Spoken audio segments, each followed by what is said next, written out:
Hi everyone. So in the video நம்ம என்ன பார்க்க போறோம் அப்படினா 10th standard public exam 2024 வந்து ஸ்டார்ட் ஆக போகுது 26 ஆம் தேதி. இந்த மாசம் 26 தமிழ் எக்ஸாம் ஸ்டார்ட் ஆக போகுது. இன்னும் 3 நாள் தான் இருக்கு. படிச்சிட்டு இருப்பீங்கன்னு நினைக்கிறேன். So 10th க்கு public exam final instruction and இந்த வீடியோல ரெண்டு முக்கியமான விஷயம் பார்க்க போறோம். 10th க்கு இது முதல் பப்ளிக் எக்ஸாம் போற முன்னாடி சில பயங்கள் இருக்கலாம். அந்த பயமெல்லாம் இந்த வீடியோவை பார்த்தா இருக்காது. உங்க ஃப்ரெண்ட்ஸ்க்கு அதனால ஷேர் பண்ணுங்க.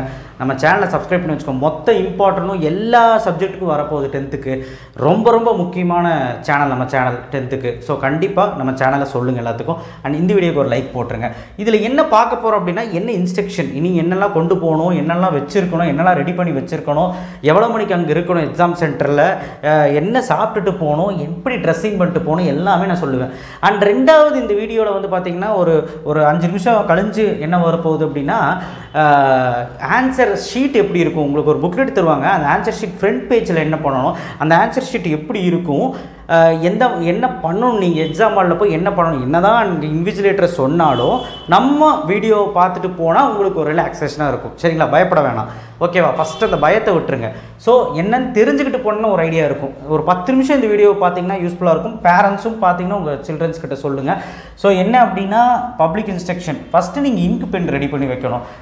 நான் வந்து லெட்டில் எழுதுவேன், இதில் எழுதுவேன் அப்படிலாம் இல்லை. லெட்டில் எழுதிக்கலாம், பட் இங்க் பென் ரெடி பண்ணி வைங்க. இங்க் பென் நல்ல ஒரு 100 ரூபாக்குள்ளே 60 ரூபா வந்து 100 ரூபாக்குள்ளே நல்ல பேனாக இருக்கும். கேட்ரிட்ஜ் பேனாவை யூஸ் பண்ணுங்கள். கேட்ரிட்ஜ் என்னன்னாலும் ஹீரோ பேனா எதுனாலும் ஓகே. பட் ஹீரோ பேனா மட்டும் ப்ரீவியஸாக ஃபஸ்ட்டே யூஸ் பண்ணதாக இருக்கணும். பட் ஆனால் எனக்கு தெரிஞ்சு புதுசாக வாங்கினா கேட்ரிட்ஜ் பேனா அந்த மாதிரி யூஸ் பண்ணி நிப்பு மட்டும் கொஞ்சம் ஷார்ப்பாக இருக்கிற மாதிரி பார்த்துக்கோங்க. ப்ளூ இன்கே யூஸ் பண்ணுங்கள், ப்ளூ பென்னே யூஸ் பண்ணுங்கள். சரிங்களா, பிளாக் வேண்டாம்.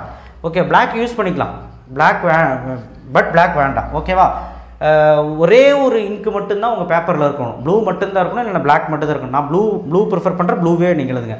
சைட் இங்க்கெல்லாம் நீங்கள் எந்த கலரும் யூஸ் பண்ணக்கூடாது. நீங்கள் ப்ளூ இங்க்லேயே சைட் எடிங் போட்டு அண்டர்லைன் பண்ணணும் பென்சில் வச்சு, அவ்வளோதான். வேறு எதுவுமே நீங்கள் பண்ணக்கூடாது. பென்சில் டிப் பென்சில் வாங்கிக்கோங்க. 0.7 உடஞ்சி போகும், கொஞ்சம் பக்குவமாக போடுங்க. அதில் தான் நீட்டாக இருக்கும். ஜாமெண்ட்ரி போடுறதுக்கு டிப் பென்சில் தேவைப்படாது. ஸோ அதுக்கு நீங்கள் தனியாக வாங்கிக்கலாம், அது நான் சொல்கிறேன். ரப்பர் வந்து பார்த்திங்கன்னா சூப்பராக இருக்கும். நட்ராஜ், அப்சரா நல்ல ஒரு ரப்பரை வாங்கிக்கோங்க. அடித்தா கருகருன்னு வராத மாதிரி. ஸ்கேல் வந்து பார்த்திங்கன்னா ஷார்ட் சைஸ் ஸ்கேல் வாங்க, லாங் சைஸ் வேண்டாம். ஸ்டீல் ஸ்கேலும் வேண்டாம், ஷார்ட் சைஸ் ஸ்கேல் வாங்க. ஓகேவா, கண்ணாடி ஸ்கேலு. இன்கு ரப்பரு, பெலிக்கனு, ஒயிட்னரு வேண்டாம். அது பேப்பரே வந்து மட்டித்தனமாக தான் இருக்கும். அதை போய் நீங்கள் இன்கு ரப்பரை வச்சு அடிச்சிங்கன்னா அது வந்து ஒரு மாதிரி கருப்பு கலரில் விழுந்துடும். கொண்டு போய்க்கலாம். பெலிக்கன் வேண்டாம், ஒயிட்டர் வேண்டாம். இதெல்லாம் வந்து பேப்பரை டேமேஜ் பண்ணிடும், வேண்டாம். அது நீங்கள் வந்து அது பெசம் தப்புனா அது ஒரு சைக் அவுட் பண்ணிட்டு போயிடலாம். அதெல்லாம் என்னென்னு பின்னாடி சொல்கிறேன். பால் பாயிண்ட் பென் கொண்டு போகலாம். அது எதுக்கு அப்படின்னா இன்கேஸ் இங்கு வந்து உங்களுக்கு முடிஞ்சு போச்சுன்னா பால் பாயிண்ட் பென் இன்க்லே 2 கொண்டு போங்க. எதுக்கு ball point pen, but ball point pen எதுக்கும் ஒரு எமர்ஜென்சிக்கு வச்சுக்கோங்க. ஓகேவா, ஜாமெண்ட்ரி பாக்ஸ் ரெடி பண்ணி வச்சுக்கோங்க. அது பாக்ஸ் கொண்டு போகக்கூடாது, எதுவுமே கொண்டு போகக்கூடாது. டிரான்ஸ்பரண்ட் பவுச் வேணால் கொண்டு போய்க்கலாம். சரிங்களா, ஆனால் நீங்கள் எதுவுமே கொண்டு போகாது. என்ன கேட்டால் இது எல்லாமே கையில் போட்டு ரப்பர் பேண்ட் வச்சு கொண்டு போயிருங்க. ஓகேவா, ரப்பர் பேண்ட் கட்டி கொண்டு போயிருங்க. Protector, compass, short size scale, short pencil வந்து இந்த சைஸில் இருக்கிற மாதிரி பார்த்துக்கோங்க. ஏன்னா நமக்கு ஜாமெட்ரி வரையறதுக்கு வசதியாக இருக்கும். பெரிய பென்சிலாக வாங்கிட்டு போயிடாதீங்க, வரைய முடியாது. ப்ரோ சர்க்கிள் வச்சுக்கோங்க. ப்ரோ சர்க்கிள்னு கேளுங்க, ஸ்டேஷனில் கிடைக்கும். ஸோ இதெல்லாம் ரெடி பண்ணிட்டீங்களா செக் பண்ணுங்கள். இன்றைக்கே ரெடி பண்ணணும், இன்றைக்கே போய் வாங்கி ரெடி பண்ணிடுங்க. ஆக்சுவலாக பேனல்லாம் முன்னாடியே வாங்கியிருக்கணும், பார்த்துக்கோங்க. ஸோ இது வந்து ஜென்ரலான ஒரு விஷயம். சரிங்களா, ஹால் டிக்கெட் உங்கள்கிட்ட கொடுக்க மாட்டாங்க, உங்கள் ஸ்கூல்லேயே கொடுத்துருவாங்க. அதனால் பிரச்சனை கிடையாது. அது கொடுத்த உடனே ஒரு சைன் பண்ண சொல்லுவாங்க. அது வரைக்கும் நீங்கள் எதுவுமே நோண்டாமல் இருங்க. எதுவுமே நீங்கள் வந்து பண்ண வேண்டாம். அவங்க சொல்கிறத கேட்டுட்டு கரெக்டாக பண்ணுங்கள். 10th ஸ்டாண்டர்ட் ஓகேவா, கேட்டுட்டு சைன் பண்ண போதும். ஒரு சைன் மட்டும் போடுறதுக்கு சைன் போட்டுக்கோங்க. Reach before 8:45. உங்களுக்கு எக்ஸாம் எப்போ? 10 மணிக்கு. 10 மணிக்கு தான் போவேன்னு போகக்கூடாது. ஹாலில் 9 மணிக்கு இருக்க சொல்லுவாங்க சில சென்டரில். நீங்கள் என்னென்னா 8:45 முன்னாடியே அங்கே ரீச் ஆகிருங்க. அப்போ நீங்கள் வந்து 1 hour பிஃபோரே நீங்கள் வந்து கிளம்பணும். ஒருவேளை தூரமாக இருந்தால் 1 hour பிஃபோரே கிளம்புங்க. வீட்டு பக்கத்துலேருந்து ஒரு 1/2 மணி நேரம் முன்னாடியே கிளம்புங்க. சரிங்களா, டிராஃபிக்கில் மாட்டுறது ஏதோ ஒரு பிரச்சனை இருக்கும். மோஸ்ட்லி டவுன் பஸ் அவாய்ட் பண்ணிடுங்க. பேரண்ட்ஸ் நீங்கள் கேட்டுக்குங்க. நீங்கள் கண்டிப்பாக உங்கள் பையனை போய் கொண்டு போய் விட்டுருங்க, உங்கள் பிள்ளைய போய் கொண்டு போய் விட்டுருங்க. பப்ளிக் எக்ஸாம் 5 எக்ஸாம் தானே, அதுக்கு மட்டும் கொஞ்சம் ஹெல்ப் பண்ணுங்கள்.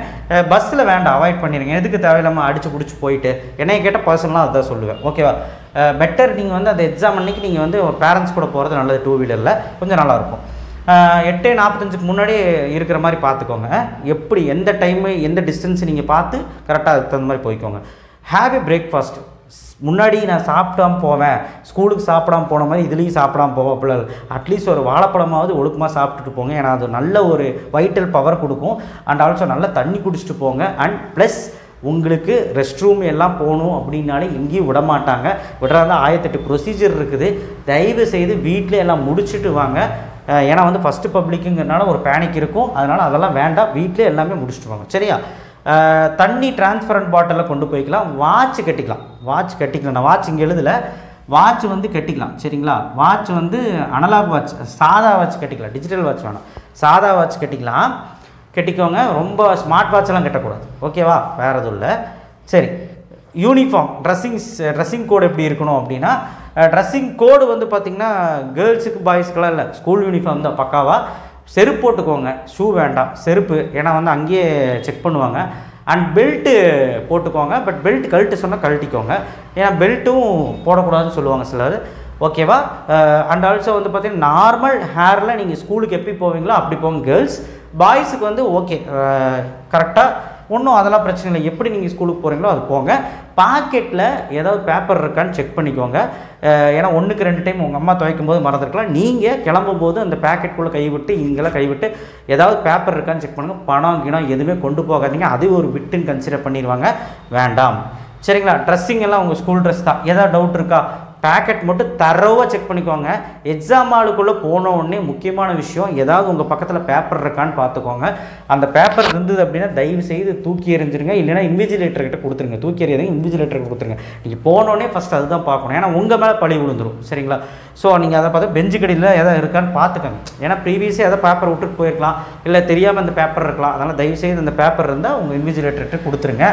விட்டுக்கிட்டு இல்லாமல் பார்த்துக்கோங்க, எதுவும் வேண்டாம். ஏன்னா மால் ப்ராக்டிஸ்ன்னு எழுதி கொடுத்துருவாங்க, கையில் எழுதுறது அதெல்லாம் வேண்டாம். ஓகேவா? ரைட்டா? இதெல்லாம் வந்து ரெடி பண்ணி வச்சுக்கோங்க.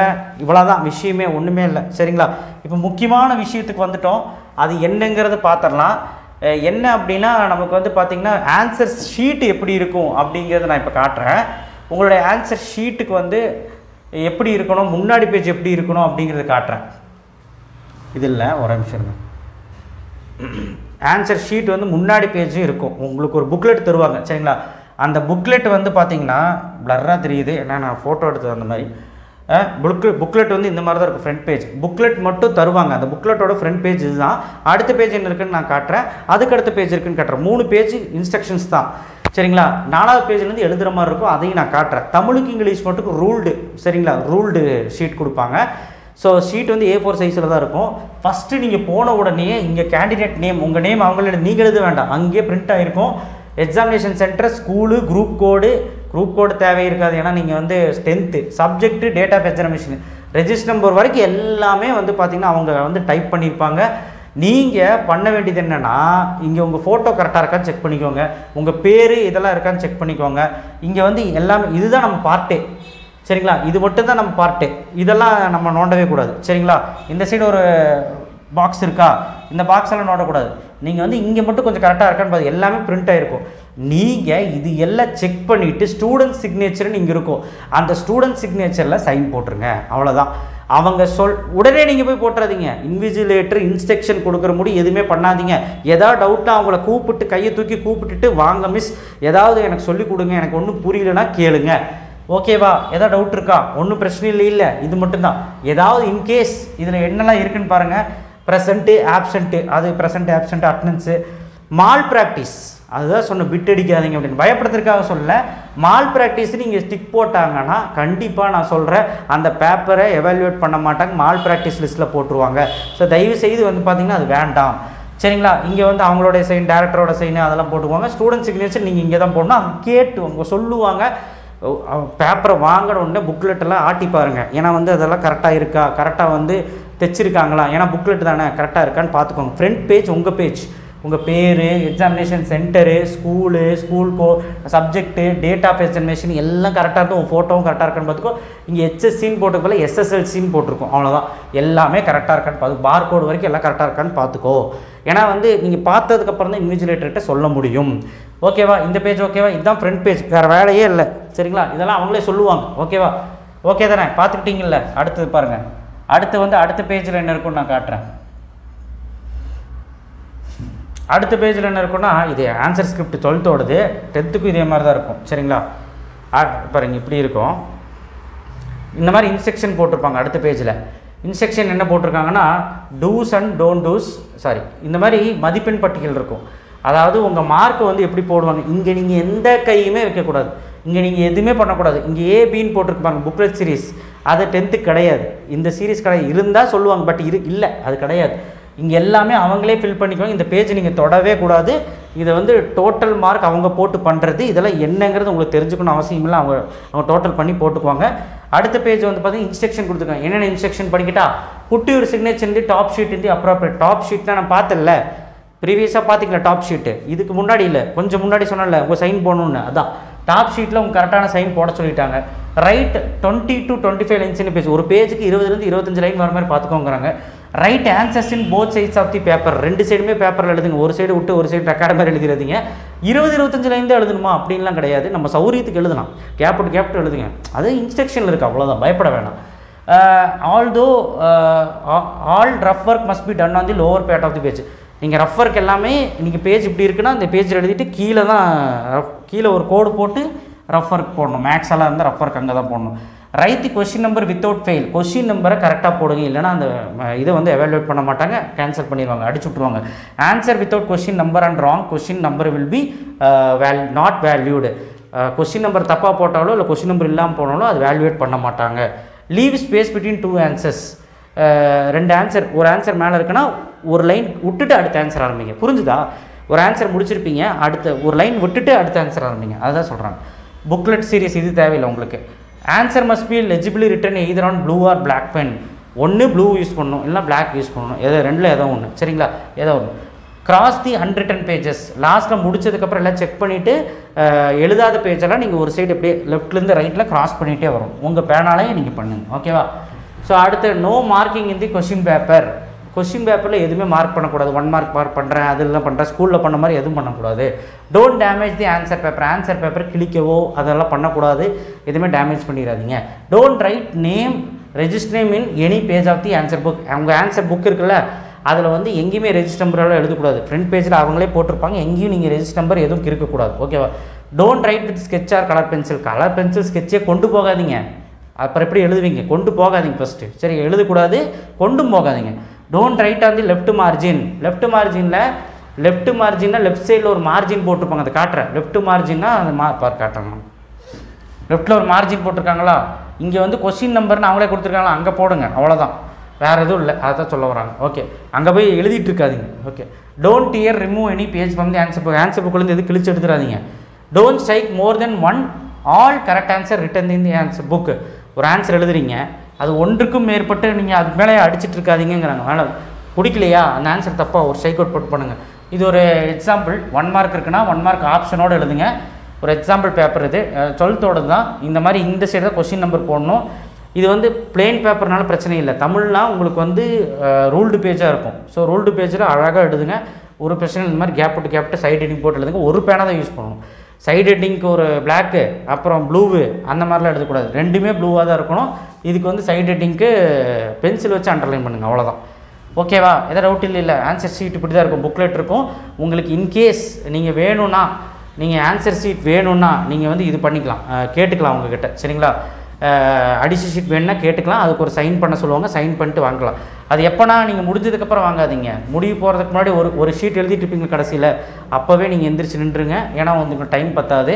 இப்படி முடித்ததுக்கப்புறம் முடிஞ்ச எழுதாத பேப்பரில் இப்படி ஸ்ட்ரைக் அவுட் பண்ண சொல்கிறாங்க, சரிங்களா.